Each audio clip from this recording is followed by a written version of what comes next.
Selamat pagi pemirsa, saya Kiki Nasution akan menemani Anda dengan beragam informasi terkini di antaranya. Protes konflik lahan, ratusan petani aksi jalan kaki ke Istana Negara.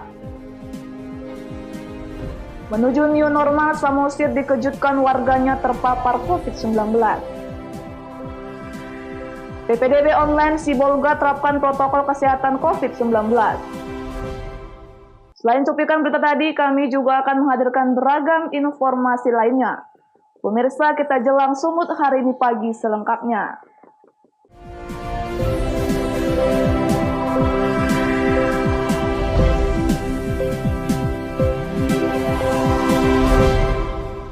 Kita ke informasi pertama. Pemirsa, ratusan petani yang berasal dari kota Medan dan Deli Serdang menggelar aksi jalan kaki menuju ke Istana Negara yang berada di Jakarta. Mereka menuntut Presiden Joko Widodo untuk segera menyelesaikan konflik agraria antara petani dan PT PN 2 yang sudah berkepanjangan tanpa ada solusi.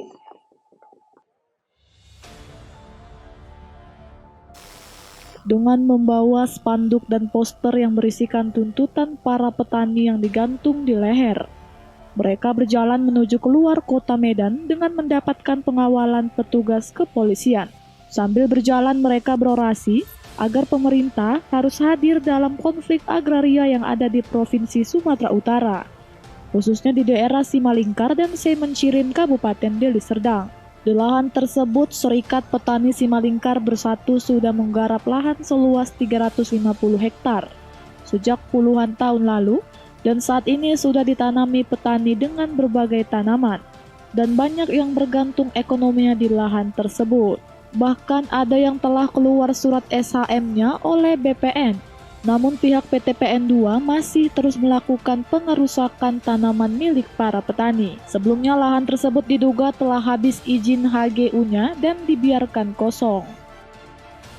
Dengan membawa bukti-bukti petani SPSB ini, berharap bisa bertemu dengan Presiden Joko Widodo untuk meminta keadilan. Dan lahan tersebut segera diberikan kepada masyarakat yang sudah lama memanfaatkan lahan tersebut untuk bertani dan menggantungkan hidupnya. Menurut koordinator aksi ini adalah aksi terakhir yang petani bisa lakukan untuk bertemu dan melaporkan kasus ini ke Presiden Joko Widodo di Istana Negara. Sebelumnya, peserta yang akan mengikuti aksi jalan kaki ke Istana Negara sudah menjalani tes kesehatan, sehingga benar-benar sehat untuk berjalan sepanjang 1.950 km menuju ibu kota negara Indonesia. Selain itu, mereka juga membawa tim medis untuk mengantisipasi jika ada peserta yang jatuh sakit selama berjalan.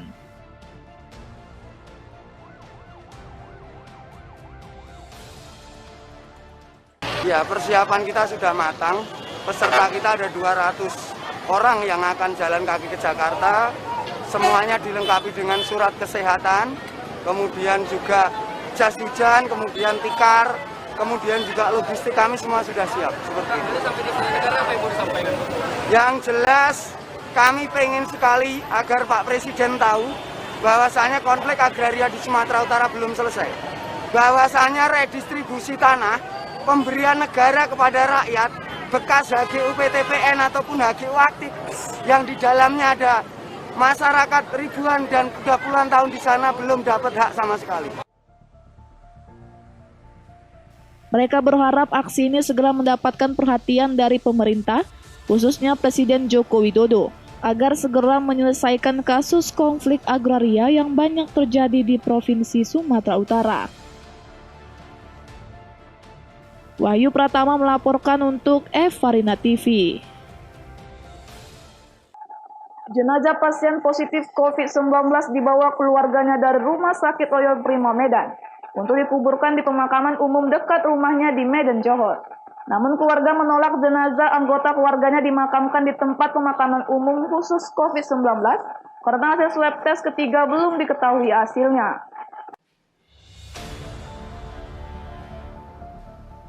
Setelah dipulasarakan dengan protokol kesehatan COVID-19, jenazah pasien positif swab test kedua COVID-19, HBN sempat tertahan puluhan menit di Rumah Sakit Royal Prima Medan, Sumatera Utara. Tim dokter rumah sakit dan tim gugus tugas percepatan penanganan COVID-19 mengharuskan jenazah dikuburkan di tempat pemakaman khusus COVID-19 di Kelurahan Simalingkar B, Kecamatan Medan Tuntungan, sesuai dengan protokol pemakaman pasien COVID-19. Namun hal itu ditolak keluarga karena belum adanya hasil laboratorium PCR dari sampel swab ketiga, sehingga membuat keluarga beranggapan jenazah belum tentu positif COVID-19. Tim dokter rumah sakit dan tim gugus tugas akhirnya mengizinkan jenazah HBN dibawa pulang ke kampung halaman. Setelah pihak keluarga bersedia melaksanakan protokol pemakaman dengan tidak membuka peti jenazah, ditambah tidak ada penolakan warga di lokasi pemakaman. Dari rumah sakit, jenazah HBN dibawa dengan ambulan yang dikawal mobil polisi langsung menuju perkuburan umum di Jalan Tapian Nauli Gang Keluarga, Kelurahan Titik Kuning, Kecamatan Medan Johor, Sumatera Utara. Setibanya di perkuburan, jenazah langsung dimakamkan.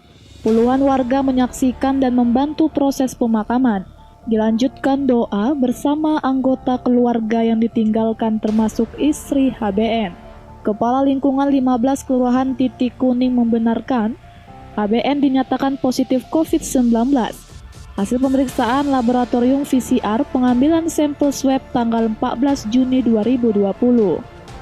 Namun hasil pemeriksaan sampel swab ketiga belum ada, sehingga keluarga meminta agar jenazah dimakamkan di kampung halamannya.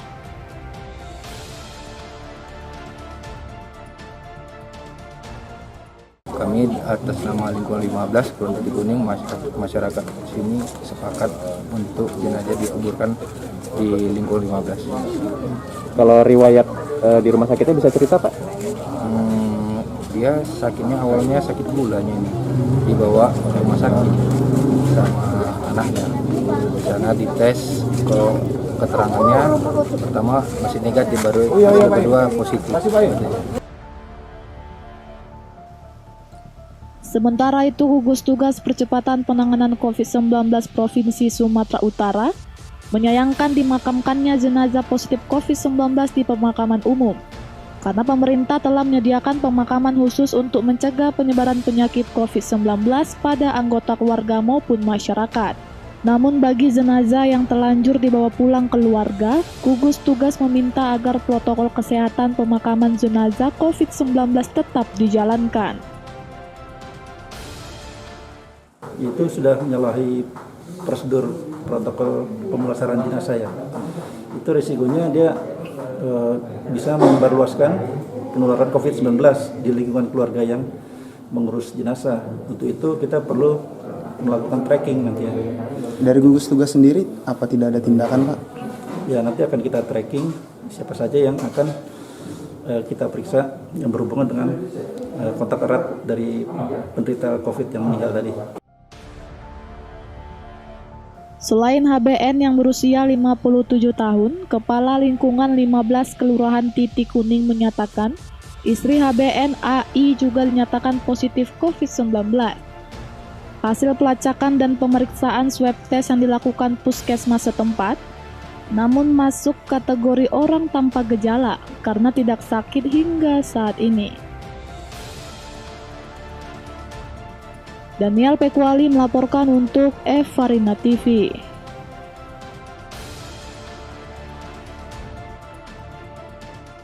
Pemirsa, kabar baik dari sejumlah rumah sakit yang merawat pasien positif COVID-19 di Sumatera Utara. Lalu tim gugus tugas percepatan penanganan COVID-19 mencatat jumlah pasien sembuh dalam sehari yang mencapai 18 orang. Jumlah penderita positif COVID-19 di Sumatera Utara terus bertambah. Hal ini merupakan pengaruh dari pemeriksaan massal yang semakin gencar dilaksanakan, baik secara rapid test maupun swab test untuk pemeriksaan secara PCR.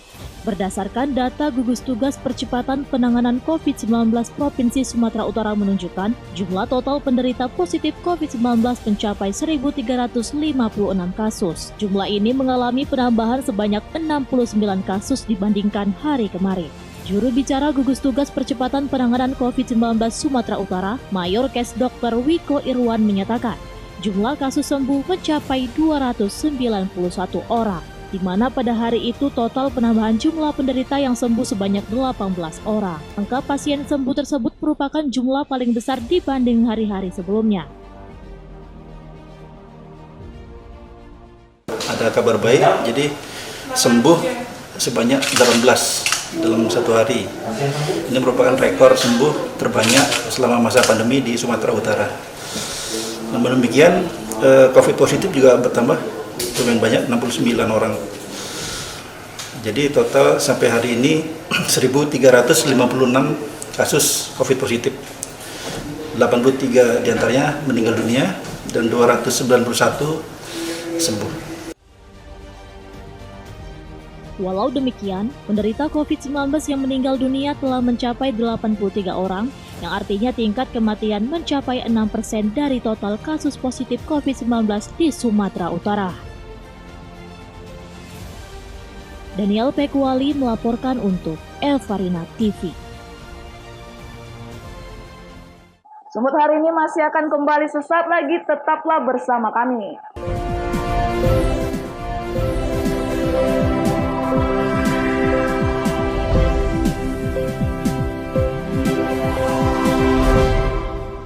Terima kasih masih bersama kami.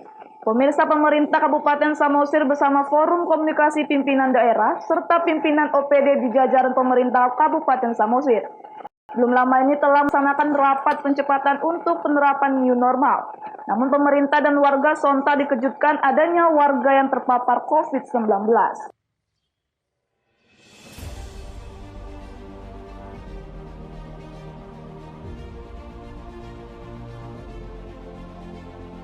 Pada rapat yang dilaksanakan tersebut, Bupati Samosir menekankan dan meminta pimpinan SKPD untuk melakukan sosialisasi new normal secara masif dan intensif kepada masyarakat. Hal itu dilakukan agar masyarakat tetap melaksanakan SOP protokol kesehatan seperti menggunakan masker saat berada di luar rumah serta menjaga jarak. Namun harapan itu belum terwujud. Seperti di Pusat Pekan Tradisional Modern Kabupaten Samosir, masih banyak masyarakat belum juga mematuhi SOP protokol kesehatan. Sementara itu, seorang warga Samosir yang terpapar virus corona yang tinggal di Medan sempat melakukan perjalanan ke kampung halamannya pada tanggal 10 Juni lalu. Juga melakukan kontak ke warga lainnya selama di Kabupaten Samosir, Sumatera Utara. Ini kan memang dilakukan pemeriksaan massal. Jadi pasien ini memang terdeteksi karena dia bekerja di perusahaan swasta, pihak perusahaannya melakukan screening pemeriksaan rapid test, ternyata terdeteksi ini juga positif. Setelah dicari tahu ternyata identitasnya itu KTP-nya ini menyatakan dia dari Samosir. Warga Samosir yang terpapar ini diketahui setelah mengikuti rapid test massal deteksi cepat COVID-19 oleh pihak perusahaan tempatnya bekerja yang dilaksanakan di salah satu rumah sakit di Kota Medan. Mendapat informasi warga yang terpapar tersebut pernah melakukan perjalanan ke kampung halamannya, tim gugus tugas COVID-19 Kabupaten Samosir pun langsung melakukan kontak tracking. Diimbau kepada masyarakat Samosir untuk tidak panik dan tetap waspada dengan menjalankan SOP protokol kesehatan.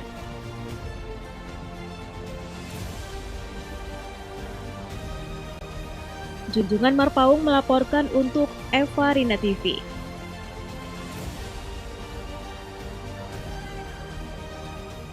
Pemirsa, ratusan abang becak di Kota Tanjung Balai mendapat bantuan beras. Bantuan ini sebagai bentuk apresiasi karena dinilai tertib berlalu lintas dan bentuk kepedulian di tengah pandemi COVID-19. Karena dinilai tertib berlalu lintas, ratusan abang becak bermotor di Kota Tanjung Balai, Sumatera Utara mendapat apresiasi dari Satuan Lalu Lintas Polres Tanjung Balai. Ratusan abang becak ini mendapat bantuan beras. Tak hanya karena mematuhi peraturan sehingga tertib dalam berlalu lintas, bantuan ini juga sebagai wujud kepedulian di tengah pandemi COVID-19, di mana masa-masa pandemik juga berdampak kepada berkurangnya pelanggan atau para pengguna jasa becak bermotor. Jadi kita bagi berupa sembako kepada abang-abang becak yang sudah tertib berlalu lintas sebagai rasa peduli kita terhadap abang-abang beca di jalan. Jadi tetap kami himbau yang sudah kita berikan sembako untuk tetap menjaga ketertiban lalu lintas, menggunakan helm dan juga menggunakan masker dalam rangka pencegahan penyebaran COVID-19. Kasat Lantas juga menghimbau kepada masyarakat untuk tetap mematuhi protokol kesehatan dengan menggunakan masker dan mencuci tangan serta menjaga jarak guna memutus mata rantai penyebaran COVID-19. Wanda Pratama melaporkan untuk Evarina TV.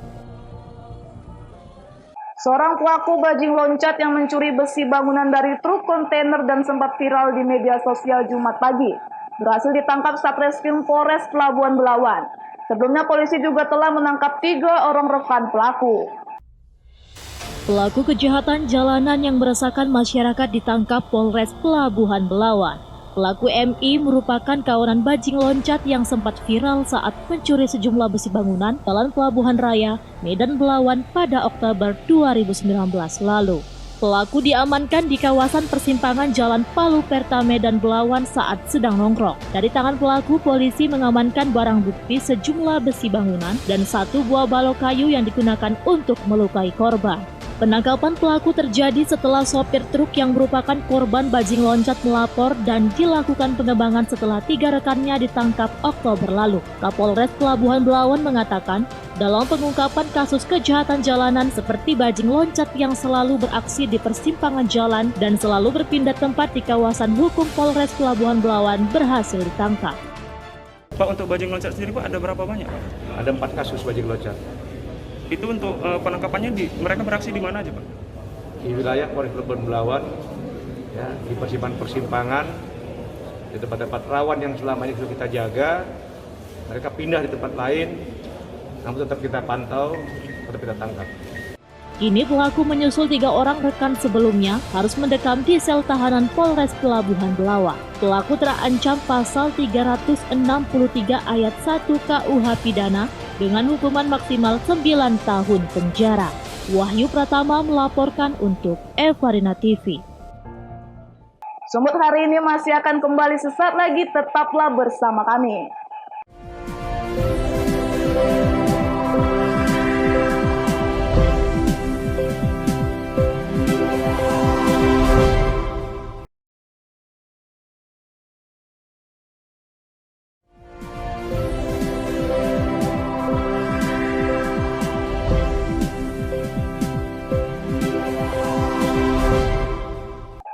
Terima kasih masih bersama kami.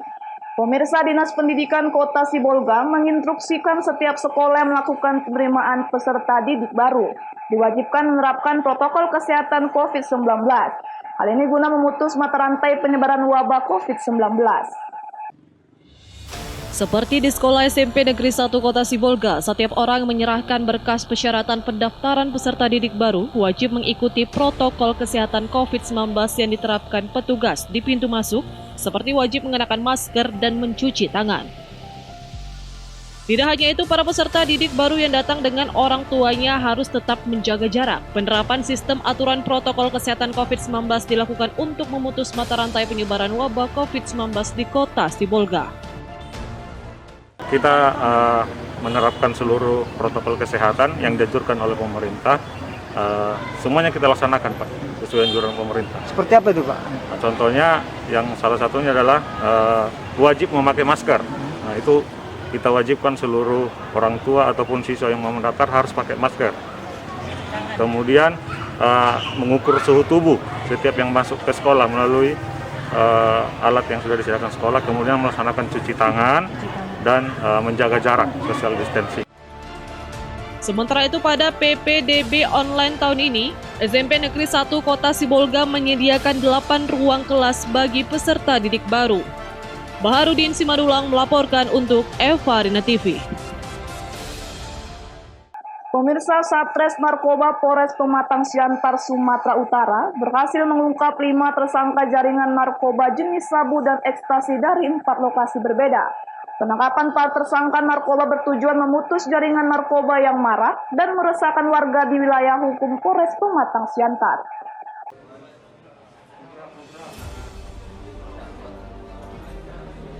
Inilah para pelaku pemakai dan penjual barang haram narkoba jenis sabu dan pil ekstasi. Mereka diringkus oleh Satuan Satres Narkoba Polres Pematang Siantar dari persembunyiannya. Dari tangan para pelaku, polisi menyita barang bukti dengan total barang bukti sabu sebanyak 500 gram dan 50 pil ekstasi. Pengungkapan dilakukan berawal dari penangkapan oleh 2 orang tersangka.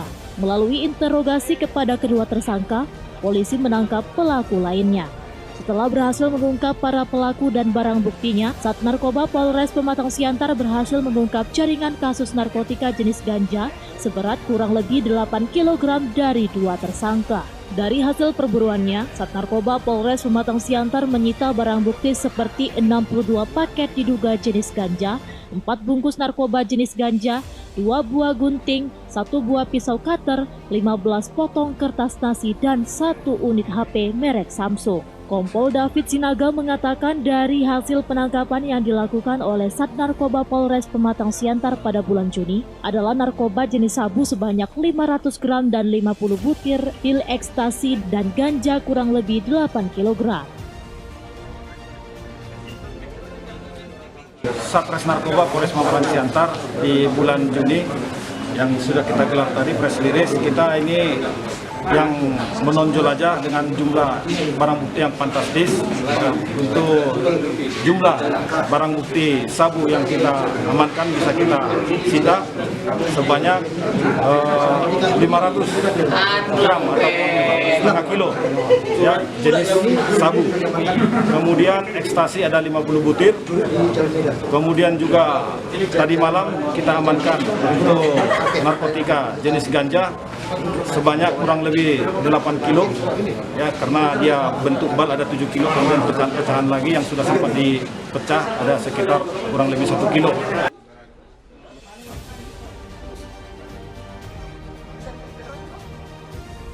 Pengungkapan kasus narkoba ini dipimpin langsung oleh Wakapolres Pematang Siantar Kompol D. Panjaitan didampingi Kasat Narkoba AKP David Sinaga. Kini Sat Narkoba Polres Pematang Siantar terus memburu pemilik barang haram tersebut. Barang bukti narkoba oleh para tersangka rencananya akan diedarkan di lapas yang ada di Sumatera Utara.